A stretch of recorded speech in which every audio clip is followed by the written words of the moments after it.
हैं, मैं उनसे निवेदन करना चाहूंगा कि आप झारखंड के लोगों के हर सुख दुख में साथ दें, बदले में झारखंडी आपके लिए जान तक देने को तैयार रहेगा। क्योंकि हमारे लोग बहुत सरल होते हैं। मंच में बहुत सारे हमारे मराठी भाई बंधु उपस्थित है अतिथि के रूप में, मैं उनको जानकारी देना चाहूंगा। झारखंड में भी महाराष्ट्र के लोग रहते हैं, ऐसा बात नहीं है कि नहीं रहते हैं, लेकिन मैं आपको आंकड़ा दूंगा। झारखंड में जितने भी मराठी लोग रहते हैं अधिकारी के रूप में रहते हैं। हमारे यहाँ हमारे लोग जो आपके यहाँ रहते हैं मजदूर के रूप में रहते हैं। हम भोले भाले लोग हैं। तो जितने भी मराठी अतिथि के रूप में आए हैं, मैं आपको संदेश देना चाहूंगा कि हमारे झारखंड के लोग बड़े सरल किस्म के लोग होते हैं, खेती बाड़ी करने वाले लोग होते हैं, भाईचारा के साथ जीवन यापन करने वाले लोग होते हैं। ये हमेशा इस माया नगरी से माया की नहीं दया की अपेक्षा रखती है। मैं आपको तमाम आंकड़े दूंगा कि आपके लोग भी हमारे राज्य में रहते हैं, अच्छी बात है, हम भी उनका आदर करते हैं, सत्कार करते हैं, सम्मान करते हैं, लेकिन जाके जांच कीजिएगा वो अधिकारी के रूप में रहते हैं, किसी कंपनी का जीएम है, किसी कंपनी में सीएमडी है। हमारे लोग यहाँ दुकान में हैं, हमारे लोग यहाँ मजदूर के रूप में हैं, हमारे लोग यहाँ ड्राइवर के रूप में हैं, हमारे लोग यहाँ वर्कर के रूप में हैं। क्योंकि झारखंड के लोग हैं, हम लोग सरल स्वभाव के लोग हैं। इसलिए मैं जितने भी यहाँ आसपास के लोग जो महाराष्ट्र की राजनीति से संबंध रखते हो, चूंकि ये नगर निगम का क्षेत्र है, नगर निगम महानगर निगम है, तो जितने भी लोग संबंध रखते हो मैं उनसे निवेदन करना चाहूंगा, हमारे झारखंड के लोग, उनके साथ साथ तमाम जो लोग यहाँ प्रवासी के रूप में रहते हैं, उनकी यथासंभव सहायता की जाए। क्योंकि आज ये लोग जो यहाँ प्रवास होकर आए हैं ये आपसे दया, आपसे सहयोग की अपेक्षा रखते हैं। यदि हमने जरा सी भी अन्य प्रदेशों की भांति अगर डोमिनेट करने का नेचर होता तो हमारे पास 40% खनिज संपदा है। अगर महाराष्ट्र के पास पत्थर का खदान है, यदि माया नगरी को आर्थिक राजधानी होने का गुमान है तो हम भी कोयला राजधानी से आते हैं। यदि माया नगरी को आर्थिक राजधानी होने का गुमान है तो हम भी देश की कोयला राजधानी से आते हैं, झारखंड से आते हैं। इसलिए हम चाहेंगे महाराष्ट्र और झारखंड का संबंध परस्पर आगे बढ़े, हमारे संबंधों में और मिठास भरे और सुगमता, सहजता, सरलता आए, ताकि हमें इस राष्ट्र की उन्नति में योगदान देने में हमारी भूमिका हो। हमारी यही खासियत है कि हम जहां जाते हैं उस अनुसार ढल जाते हैं। यदि हम महाराष्ट्र आए हैं तो हम महाराष्ट्र का आदर करते हैं, मराठी मानुष का आदर करते हैं, यही हमारी खासियत है। बाकी अन्य लोग भी झारखंड में रहते हैं, अन्य लोग भी झारखंड में रहते हैं, आप जाके वहाँ के व्यवहार को जांचिएगा, वहाँ के तौर तरीके 40% खनिज संपदा देता है। धनबाद में अगर कोयला है तो खोडरमा में अभ्रक है, तो गिरिडीह में बेशकीमती लकड़ियां हैं, तो पत्थर हैं, तो कहीं लोहा, तो कहीं तांबा, तो कहीं यूरेनियम, तो कहीं थोरियम, तो कहीं लिथियम, तो कहीं मीथेन का गैस है। हमारा झारखंड खनिज संपदा से भरा हुआ स्टेट है। अगर हमारी गवर्नमेंट यदि हमरा सरकार चाहता है, जन्मदिन हमनी सरकार में चाहते है ना, हमरा बुझा है 6 महीना में कम से कम 10% प्रवास के समस्या के समाधान कर देते।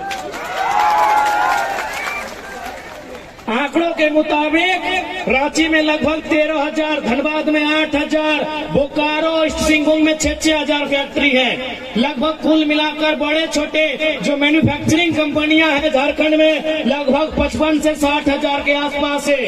आप गुना करके देखिए, अगर एक कंपनी में 100 लोगों को भी रखा जाए तो 60,000 कंपनियों में कितने लोगों का जगह बन सकता है? लगभग 60 लाख। 60,000 में अगर 2 जीरो डालेंगे तो 6 लाख और 1 जीरो तो सीधे 60 लाख। मजदूरों की संख्या कितनी है प्रवासी? 12 लाख। समाधान है कि नहीं है? लेकिन पॉलिसी नहीं है, नीति नहीं है हमारे पास। हम यहाँ आके मिले हमारे भाइयों ने बताया कि हम ड्राइविंग करते हैं। अरे भाई ठीक है, आप ड्राइविंग करते हैं तो हमारे झारखंड में लगभग 7 लाख किलोमीटर तक सड़कों का जाल बिछा है। हमें ड्राइविंग का अवसर झारखंड की सड़कों में दिया जाए। हमने थोड़ी कहा कि हमें ड्राइविंग का हुनर है तो हमारे हाथों में डॉक्टर वाला छुरी दे दीजिए, किडनी की जगह गुर्दा निकाल लेंगे। हमने ये थोड़ी कहा। हमने थोड़ी कहा कि हमें इंजीनियर का काम दे दीजिए। हमने थोड़ी कहा। हम में जो टैलेंट होगा, यदि हम मैक्सिमम लोग ड्राइविंग ही जानते हैं और हमारी नियति में, हमारी इस जनरेशन को ड्राइविंग ही करना नियति में है, तो झारखंड में 7 लाख किलोमीटर तक सड़कें हैं। आप वहां अवसर दीजिए, कम से कम 200 किलोमीटर का वहां दूरी होगा, 2000 किलोमीटर की दूरी तय नहीं करना होगा। तो आखिर हमारी इस पीड़ा की, हमारी इस वेदना, हमारी इस तकलीफ का अनुभव कौन करेगा? इसलिए आज जितने भी प्रवासी हैं, मैं मानता हूं यहाँ जितने लोग आए हैं, आप भी नहीं चाहते होंगे कि हमारे जो आने वाली पीढ़ी हो वो प्रवास का दर्द झेले। मैं मानता हूं और इस बात में सच्चाई भी है। लेकिन आज कहीं ना कहीं, चूंकि इसी मन से मैंने देखा जो वक्ता थे कि इन्होंने, किसी ने अपने रब को याद किया, किसी ने भगवान को याद किया, किसी ने खुदा को याद किया। चूंकि मैं मजदूरों के लिए आया हूं, मैं रोटी की बात करूंगा। मजदूरों का सबसे बड़ा धर्म रोटी का होता है। तब वो संबंध नहीं रखता है कि आप किस धर्म की मान्यता रखते हैं, आप किस धर्म के प्रति आस्था रखते हैं। एक मजदूर का जो धर्म होता है वो रोटी का होता है। मैं मजदूरों के बीच आया हूं तो मैं रोटी की बात करूंगा। क्योंकि भारत एक संवैधानिक देश है, ये नियम कानूनों का देश है, ये देश कानूनों से चलता है और कानून के रखवाले हमारे सांसद होते हैं, कानून के रखवाले हमारे विधायक होते हैं। हाँ, तो आपको राजनीति को भी समझना होगा, आपको रोटी के साथ साथ राजनीति को समझना होगा। क्योंकि देश के 5वें प्रधानमंत्री माननीय चौधरी चरण सिंह ने एक लाइन कहा था कि अरे ओ किसानों, एक नजर रखो खेत खलियान पे और दूसरी नजर रखो लाल किला के मचान पे। ये मेरा कहना नहीं है मेरे भाइयों, ये लाइन मैं नहीं कह रहा हूं। इस देश के 5वें प्रधानमंत्री, किसानों के मसीहा, किसानों के प्रधानमंत्री माननीय चौधरी चरण सिंह ने कहा था कि एक नजर रखना खेत खलियान पे, कि एक नजर रखना खेत खलियान पे और दूसरी नजर रखना लाल किला के मचान पे।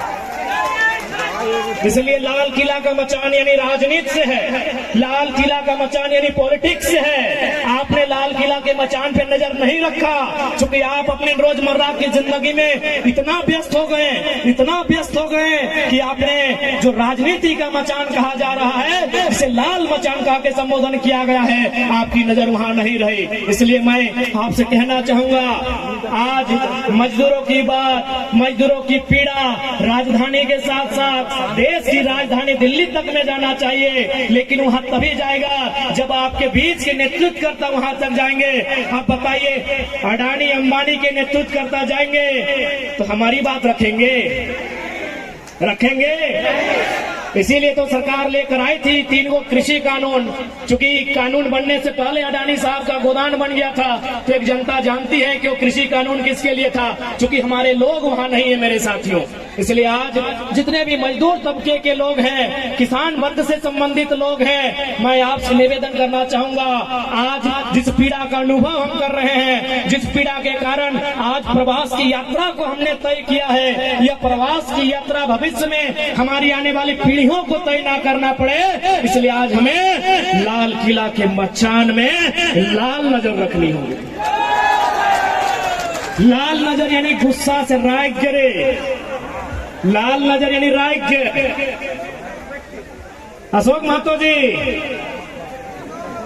लाल नजर, लाल किला के मचान में लाल नजर हवा, ठीक ना खुशिदा? लाल नजर यानी गुस्सा के। तोहनी गुस्सा नहीं कर रहा। बता, एक बात बताओ, तोहनी भोतुआ ककरा दला? यहाँ के तो न तो इनके नाय दलहक घरे में दलहक, चाहे बगोदर विधानसभा में दलहक, मांडू विधानसभा में दलहक, गोमिया में दलहक, डुमरी में दलहक, टुंडी में दलहक, गिरिडीह में दलहक, बरकट्ठा में दलहक, बरही में दलहक या कोटरमा में दलहक। दलहक की नहीं सबसे ज्यादा मुझे मांडू वाले नथिंग की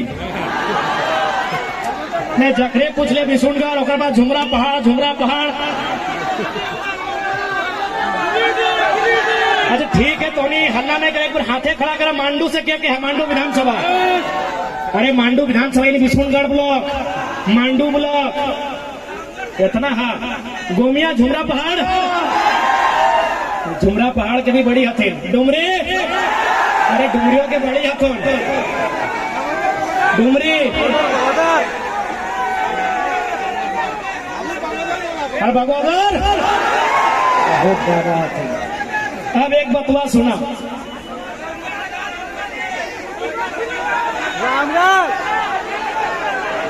अच्छा ठीक है बाकी गिला बीच में पूछ ले भाई। अब एक बात, अच्छा टुंडी से कह बारे हम जाना है बड़ी कम वकील टुंडी हमारे चतरा, चतरा से। हाँ